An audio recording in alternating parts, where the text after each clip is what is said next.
या क्या है इनपुट डिवाइस,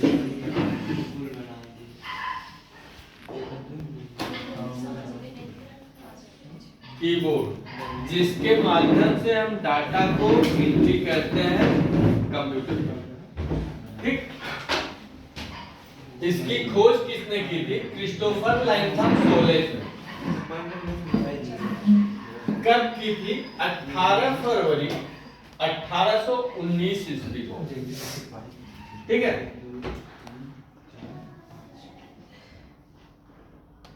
18 फरवरी 1819 ईस्वी को इन्होंने कीबोर्ड को बनाया था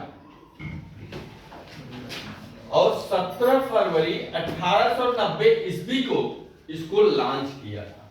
कोई भी चीज जब बनती है तो तुरंत वो लॉन्च नहीं होती है, जब उसकी डिमांड बढ़ती है तो अब पहली बात तो जब बनती है पहले वो ट्रायल में रखी जाती है कि वो ठीक से काम कर रही है नहीं कर रही है, उसमें कोई फॉल्ट तो नहीं है। उसके बाद जब उसकी डिमांड होती है तब लॉन्च होती है। जैसे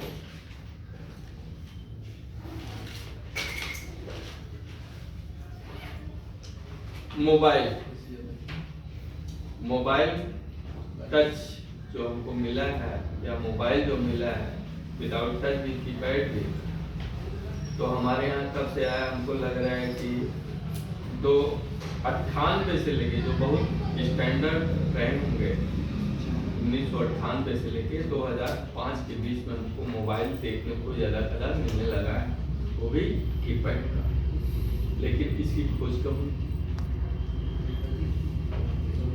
मोबाइल फोन की खोज कब हुई? मनीषा बताइए।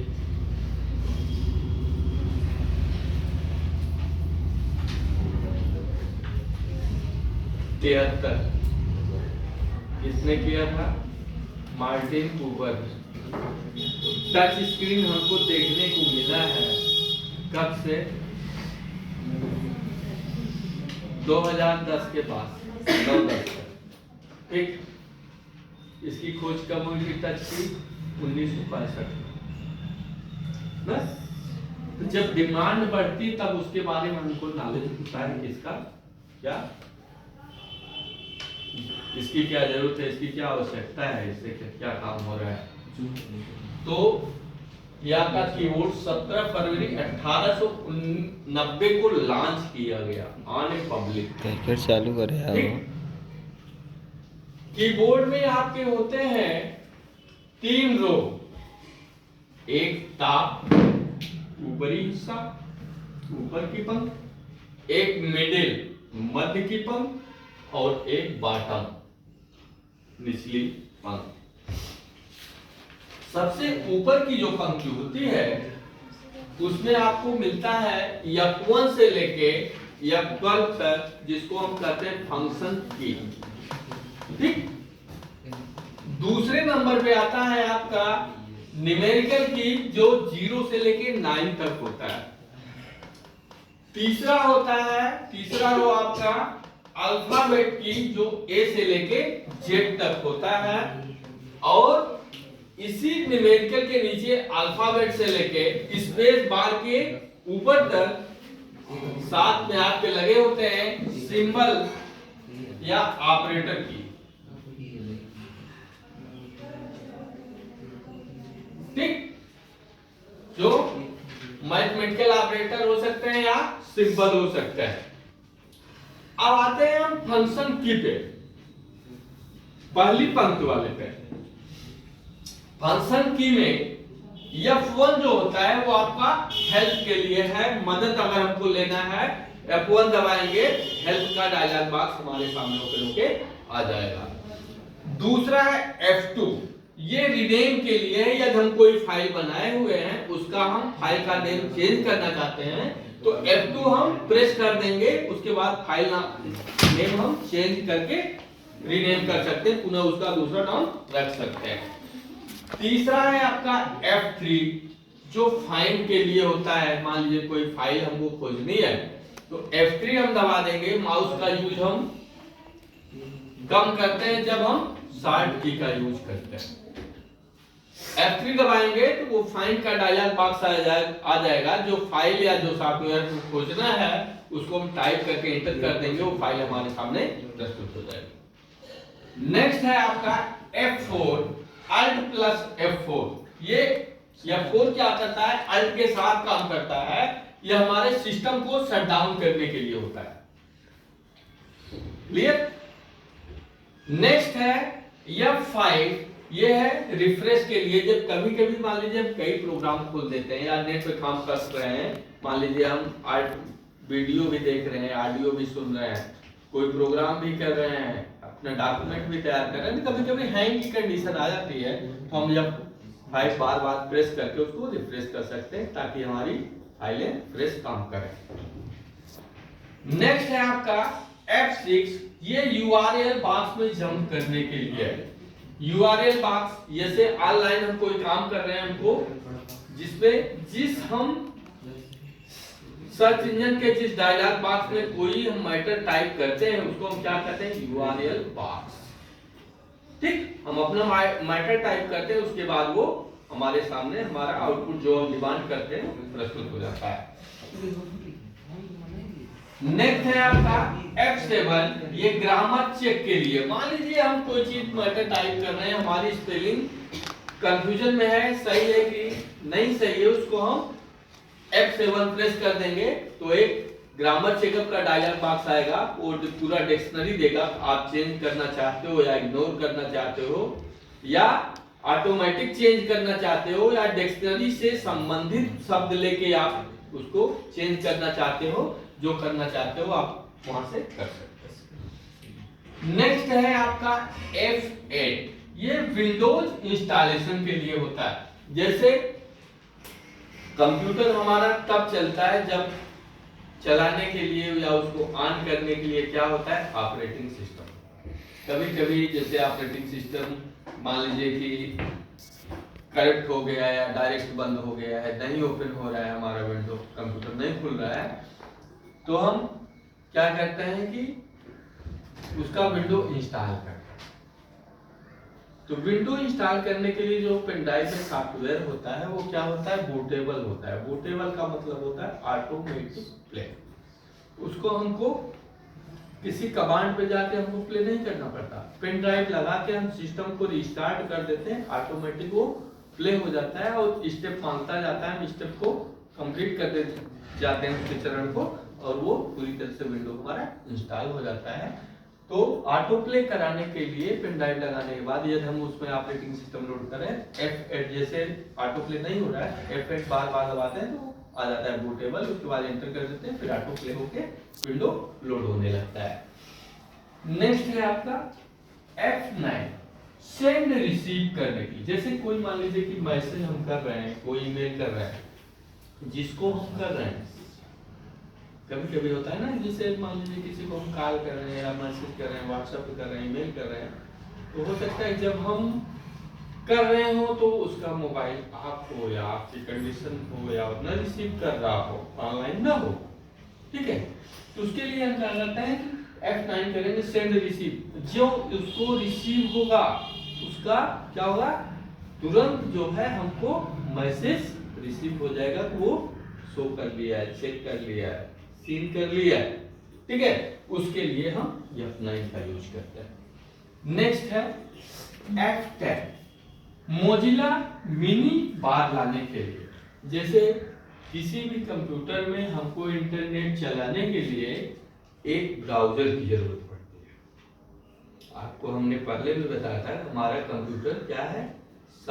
विदाउट सॉफ्टवेयर कोई भी वर्क नहीं कर सकता है ना? आपको इंटरनेट चलाना है तो इंटरनेट का ब्राउजर, कीबोर्ड रन कराना है कीबोर्ड का सॉफ्टवेयर, जो मतलब विदाउट सॉफ्टवेयर कोई काम आपका नहीं करेगा। तो मोजिला मेनू बार, जैसे मान लीजिए हम उसमें ब्राउजर डाले हमें इंटरनेट चलाने के लिए, उसका मेनू बार लाने के लिए, मेनू बार क्या होता है कि कोई भी चीज हम सर्च किए हैं वो आ गया है, उसको हमको अपलोड करना है, किसी को सेंड करना है, सब पूरा जो है फीचर आपके सामने आ जाएगा, ठीक है, कि आपको क्या करना है। तो उसका पूरा मेनू बार लाने के लिए हम क्या करेंगे? F10 दबाएंगे। देखिए इन कीबोर्ड का अलग अलग प्रोग्रामों में अलग अलग यूज हो जाता है। जैसे इंस्टॉलेशन में अलग हो जाता है, MS वर्ड में कुछ अलग हो जाता है, इंटरनेट में कुछ कीबोर्ड का अलग हो जाता है ना। पावर पॉइंट प्रोग्राम में जाएंगे थोड़ा अलग हो जाएगा। तो कुछ कंपलसरी होते हैं जो सब में चलता है, कुछ ऐसे होते हैं जो अलग अलग प्रोग्रामों में अलग अलग वर्क करते हैं। F11 आपका है फुल स्क्रीन करने के लिए। जैसे कोई चीज हम मान लीजिए कि छोटे डायलॉग बॉक्स में देख रहे हैं, उसको हमको फुल स्क्रीन करना है, F11 कर देंगे, हमारे पूरे डेस्कटॉप पे फुल स्क्रीन पे हो जाएगा। नेक्स्ट है आपका F12, फाइल को दूसरे नाम से सेव करने के लिए। मान लीजिए किसी की फाइल वहां से ऑलरेडी पहले से सेव है, उसको हमको दूसरे नाम से सेव करना है। जैसे हम किसी फाइल में काम करते हैं, कभी कभी मान लीजिए मैटर टाइप करने में हमको कम टाइम है, या हम सोच रहे हैं कि कौन इतना टाइम वेस्ट करे, दूसरे की फाइल पे चेक कर लेते हैं। तो दूसरे की फाइल में कभी कभी मान लीजिए हम रेगुलर काम कर रहे हैं तो कंफ्यूजन हो जाता है, तो उसको अपने नाम से करने के लिए क्या करना है, हम उसकी फाइल को अपने नाम से कर लें, रीनेम कर लें, उसका नाम, फाइल का नेम चेंज कर लें। उसके लिए शॉर्टकट आपका F12 है। और फाइल को जैसे दूसरे नाम से सेव करने के लिए हम क्या करेंगे, उस पर दबाएंगे और रीनेम आ जाएगा, उस पर दूसरा नाम हम जो भी चाहते हैं, जो हमको याद रहे, वो फिलअप करके इंटर कर देंगे, उस नाम से वो फाइल सेव होता है। नेक्स्ट है आपका शिफ्ट की। शिफ्ट की का यूज हम तब करते हैं जैसे कीबोर्ड पे किसी बटन पे, कीबोर्ड की किसी बटन पे यदि दो निशान हो और ऊपर वाला निशान हमको इंटर करना है, तो हम क्या करेंगे, शिफ्ट की का यूज करेंगे और ऊपर वाला निशान आ जाएगा। यदि हमको नीचे वाला निशान लेना है तो हम शिफ्ट की का यूज नहीं करेंगे, डायरेक्ट वही हम क्लिक कर देंगे, नीचे वाला सिंबल हमको मिल जाता है। नेक्स्ट है आपका इंटर की। ये क्या है, नीचे की लाइन में जाने के लिए इसका यूज करते हैं। जैसे हमारी लाइन पूरी हो गई है, नीचे की लाइन में हमको जाना है, तो हम इंटर की यूज कर देंगे, प्रेस कर देंगे और नीचे की लाइन में हमारा कर्सर चला जाएगा। कंप्यूटर जो है, कंप्यूटर पे काम करने के लिए हमको हमेशा ये ध्यान रखना होगा कि हमारा कर्सर कहां है। जहां पे कर्सर होगा वहीं से वो लिखना प्रारंभ करेगा। कोई इमेज लाएंगे, कोई भी मैटर लाएंगे, तो वहीं आएगा जहां पे हमारा कर्सर होगा। तो कर्सर पे हमको हमेशा ध्यान देना है। कंट्रोल की क्या करता है, ये शॉर्टकट यूज करने के लिए, कोई भी शॉर्टकट यूज कर रहे हैं तो कंट्रोल की हमको साथ में यूज करना है, तभी हमारा शॉर्टकट काम करेगा। अगला है आपका स्पेस की। स्पेस की में क्या होता है, शब्दों के बीच में जगह दी जाती है।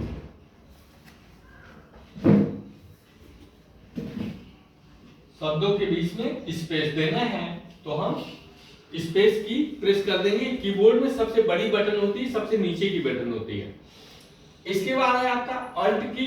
ये शॉर्टकट बनाने के लिए है, शॉर्टकट बनाने के लिए यूज की जाती है।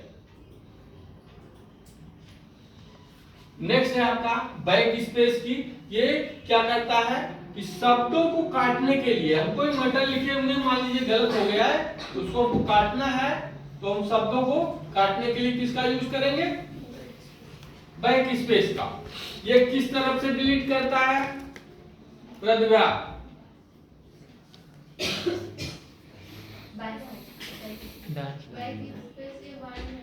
बाएं साइड से। डिलीट किस साइड से, दाहिने साइड से। ये जो कोई भी शब्द होगा बाएं साइड से, दोनों में कभी कभी क्वेश्चन आता है ट्रिपल सी में, बैक स्पेस और डिलीट किस साइड से डिलीट करता है शब्द को। ये आपका बाएं साइड से और डिलीट दाएं साइड से डिलीट करेगा। नेक्स्ट है आपका होम की। होम की क्या है कि कोई मैटर हम लिखे हुए हैं, हमको फर्स्ट वर्ड पे जाना है। 10 पेज, 5 पेज, 100 पेज, जो भी हम लिखे हुए हैं, हमको फर्स्ट वर्ड पे जाना है लाइन के, तो हमको क्या करना है, होम की प्रेस कर देंगे, हमारा कर्सर फर्स्ट वर्ड पे चलाएगा। नेक्स्ट है आपका एंड की। ये आपके पैराग्राफ पे, आपके डॉक्यूमेंट पे लास्ट वर्ड पे आपको ले जाता है। नेक्स्ट है आपका पुश की। पुश की क्या करता है, जैसे हम कोई सॉफ्टवेयर लोड करते हैं,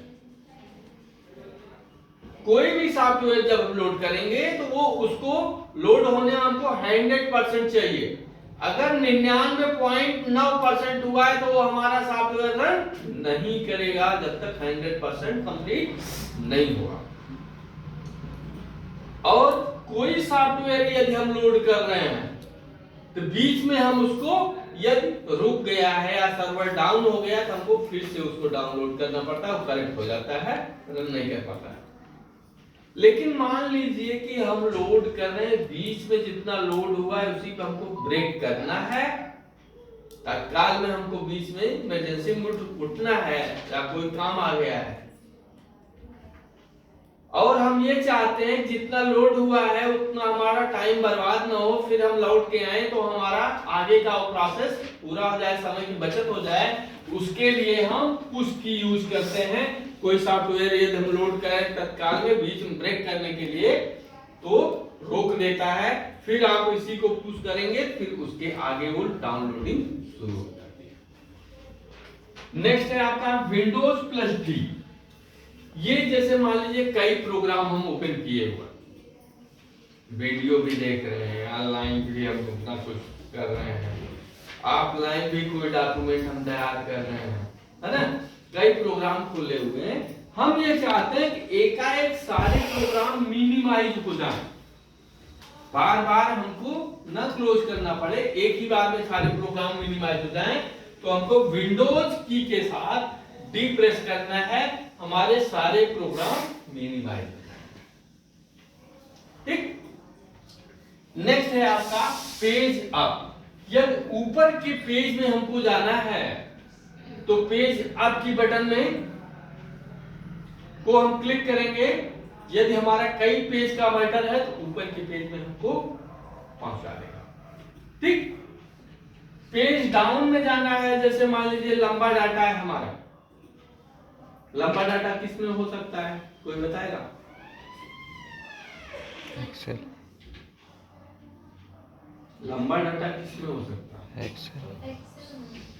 एक्सेल में हो सकता है, लेकिन एक किस डिपार्टमेंट में होता है? ये मतलब वो का क्रेडिट है, बैंक का मुझे एडमिट मतलब फार्म कौन भरेगा? बैंक हो सकता है, फार्म कौन भरेगा? ऑनलाइन ऑनलाइन काम कर, राशन कार्ड, राशन कार्ड सबसे ठीक, जनगणना कर। सबसे ज्यादा अगर देखा जाए तो राशन कार्ड में ही होगा लंबा डाटा। हमको लग रहा है कि एक्सेल में अगर पूरे देश का डाटा देखा जाए राशन कार्ड का तो एक सीट पे तो आ ही जाएगा, क्योंकि 17 अरब है सीट सेल संख्या और हमारे देश की पॉपुलेशन सिर्फ 1.5 अरब है ना। तो उसमें जैसे हमको जाने के लिए किस पेज में हमको जाना है, पेज लास्ट में जाना है, पेज डाउन दबा देंगे, ऊपर वाले पे जाना है तो ऊपर वाले चले जाएंगे। यदि मान लीजिए क्रमशः हमको पेज को चेक करना है तो एरो की पे जाएंगे, एरो की होता है आपका कितना 4, कौन कौन सा, अप डाउन लेफ्ट और राइट।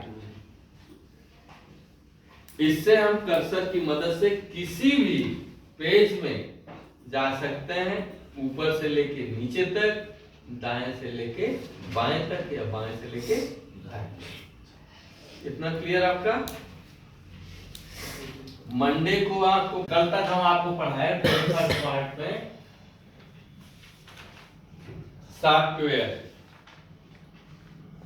सॉफ्टवेयर आपके 2 प्रकार के होते हैं, एक एप्लीकेशन एक सिस्टम सॉफ्टवेयर। ठीक। सिस्टम सॉफ्टवेयर क्या होते हैं, जो हमारे डिवाइस को चलाने में सहयोग करते हैं। एप्लीकेशन सॉफ्टवेयर क्या होते हैं, एप्लीकेशन सॉफ्टवेयर वे सॉफ्टवेयर होते हैं जो विशेष कार्य के लिए बनाए जाते हैं। इतना आपको क्लियर हो गया है?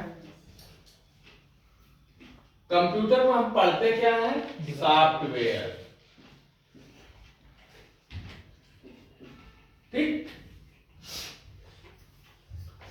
कोई भी डिवाइस, जैसे जो भी उसके यूनिट के अंग हैं तीनों, हर यूनिट को चलाने के लिए, हर डिवाइस को चलाने के लिए उसके क्या होते हैं, हेड डिवाइस ड्राइवर होते हैं। डिवाइस ड्राइवर क्या होते हैं? ये डिवाइस सॉफ्टवेयर को रन कराना इनका काम होता है। जैसे आपका कीबोर्ड है, कीबोर्ड के सॉफ्टवेयर को चलाना किसका काम है? Device driver. कीबोर्ड के डिवाइस ड्राइवर को। माउस को कैसे चलता है? माउस के डिवाइस ड्राइवर उसको चलाते हैं, उसके सॉफ्टवेयर को, तब हमारा माउस का हार्डवेयर का वर्क करता है। ठीक। अगला है आपका फोन्ट। जैसे कंप्यूटर पे पूरा विश्व यूज कर रहा है, ऐसा है नहीं है सिर्फ हम यूज कर रहे हैं। तो किस एरिया का या किस देश के लोग किस भाषा में काम कर रहे हैं, उस भाषा का जो सॉफ्टवेयर होता है उसको हम बोलते हैं फोन। जैसे English phone, Hindi phone, Punjabi phone, Kannada, Nepali, American, Chinese, Japanese की जो भाषा होती है उसको हम बोलते हैं फोन। अगला है आपका कंपाइलर और इंटरप्रेटर। ये दोनों क्या है? ट्रांसलेटर है। ट्रांसलेटर, कंपाइलर और इंटरप्रेटर ये दोनों डिवाइस भी होते हैं जो हमारे सीपीयू के अंदर लगे होते हैं, और इनके सॉफ्टवेयर भी होते हैं, क्योंकि हमारा कंप्यूटर सॉफ्टवेयर और हार्डवेयर दोनों के कॉम्बिनेशन से चलता है। ठीक है। अगला है कंप्यूटर हमारा जानता क्या है? सिर्फ बाइनरी जो 0-1 की भाषा से बना हुआ है। बाइनरी भाषा के अलावा ये कुछ नहीं जानता है। बाइनरी को ये पढ़ता है। क्या करता है? पढ़ता है। मशीनी लैंग्वेज में इसको इंटरप्रेटर और कंपाइलर, असेंबलर में और मशीनी में, ये दोनों क्या करते हैं? अनुवाद करते हैं, ट्रांसलेट।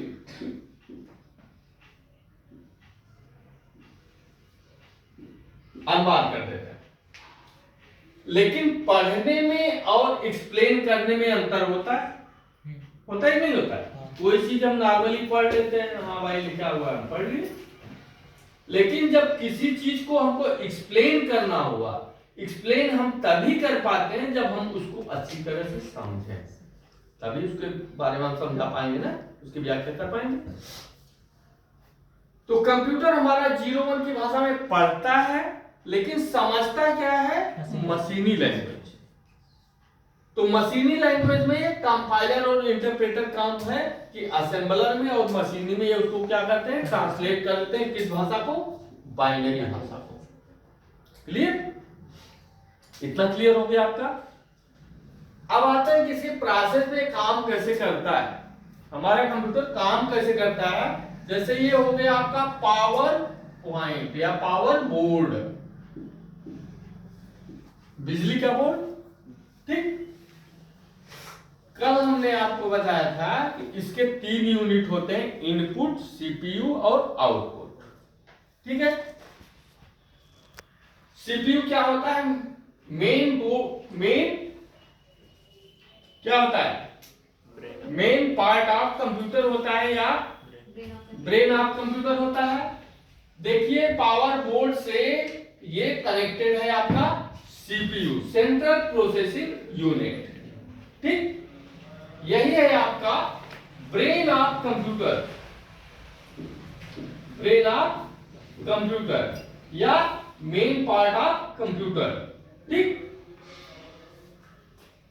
ये है मॉनिटर जो आपका आउटपुट है, आउटपुट डिवाइस में आएगा। ये प्रिंटर है, ये भी आउटपुट डिवाइस में आएगा। ये है कीबोर्ड, ये इनपुट डिवाइस में आएगा। और माउस ये भी इनपुट डिवाइस में आएगा। ठीक। यहां से जब हम इसको ऑन करते हैं पावर बोर्ड से, उसके बाद हम सीपीयू की बटन को क्या करते हैं? ऑन कर देते हैं। ठीक। इसको ऑन करने के बाद ये 3 से 5 मिनट लेता है ओपन होने में। कितना टाइम लेता है? 3 से 5 मिनट। इस टाइम को हम क्या बोलते हैं? Processing time. Processing time. इस प्रोसेसिंग टाइम में काम क्या करता है?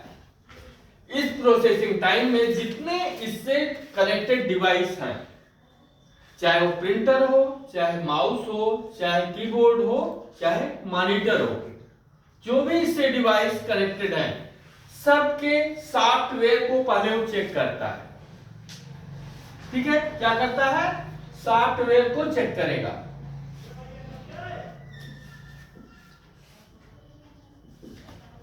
उसके बाद ड्राइवर को चेक करेगा, हर डिवाइस के ड्राइवर को चेक करेगा।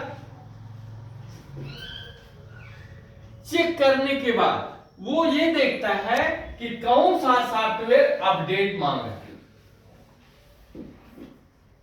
ठीक, इसको चेक करने के बाद जो अपडेट मांग रहा है उसकी यहां पे क्या देता है? इंफॉर्मेशन, नोटिफिकेशन, सूचना देगा।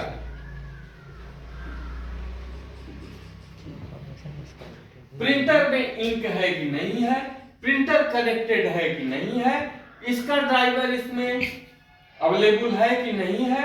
यदि मान लीजिए किसी गलती से डिलीट हो गया तो उसकी यहां पे क्या देगा? सूचना देगा, इंफॉर्मेशन देगा। ठीक, सूचना देने के बाद तब वो ऑन होता है। एक नॉर्मल सिस्टम में कम से कम जो हमारे सॉफ्टवेयर होते हैं वो 50 से लेके 80,000 तक होते हैं। नॉर्मल सिस्टम में इतने सॉफ्टवेयर होते हैं। इन सबको सॉफ्टवेयर को क्या करता है? चेक करता है। चेक करने के बाद तब वो ओपन होता है। जब पूरी तरह से ओपन हो जाता है तो हमारा कीबोर्ड क्या है, इसमें क्या होता है? ए से लेके जेड तक अल्फाबेट,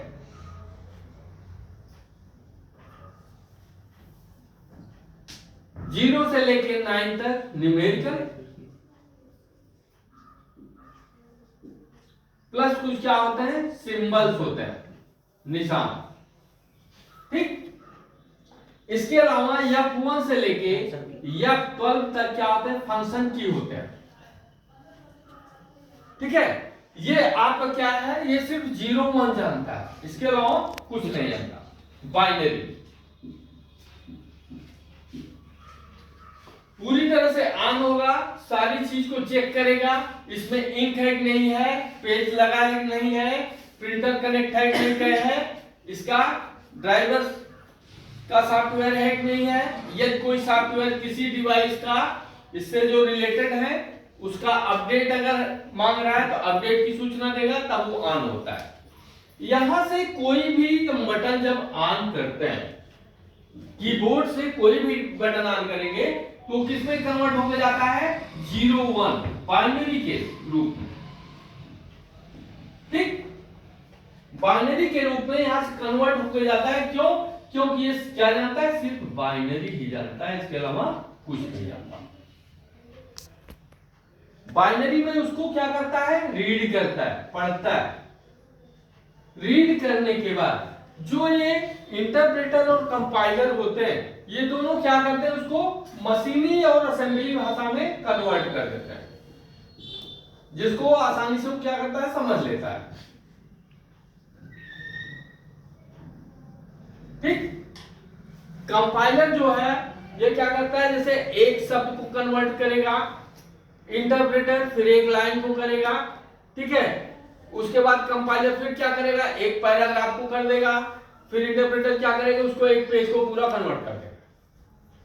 ठीक, जैसे मान लीजिए कि ये आप कन्वर्ट कर दिया असेंबली में, इसमें जो फॉन्ट हमने डाली हुई है, मान लो हमने नेपाली डाली हुई है, तमिल डाली हुई है, कन्नड़ डाली हुई है, मलयालम डाली हुई है, चाइनीज डाली हुई है, जो भाषा हमने डाली हुई है, और डालने से नहीं मतलब जो हमने इसमें सेलेक्ट किया हुआ है, जिस लैंग्वेज को हमने क्या किया? सेलेक्ट किया, उस लैंग्वेज में वो कन्वर्ट करके आपके आउटपुट को, रिजल्ट को कहां पे भेज देता है? मॉनिटर को। ठीक, ये है इसके प्रोसेसिंग का तरीका। ये आपका यहां से जाएगा अल्फाबेट न्यूमेरिकल या सिंबल में, पढ़ेगा 0-1 में, कन्वर्ट होगा बाइनरी और उसमें बाइनरी से मशीनी और असेंबली में। उसके बाद जो लैंग्वेज हमने इसमें इंस्टॉल करके सेलेक्ट किया हुआ है उस लैंग्वेज में वो कन्वर्ट करके आपका रिजल्ट आउटपुट आपको दे देता है। यह है इसके प्रोसेस का तरीका। क्लियर? चलिए आपको फिर इसके बाद बताते हैं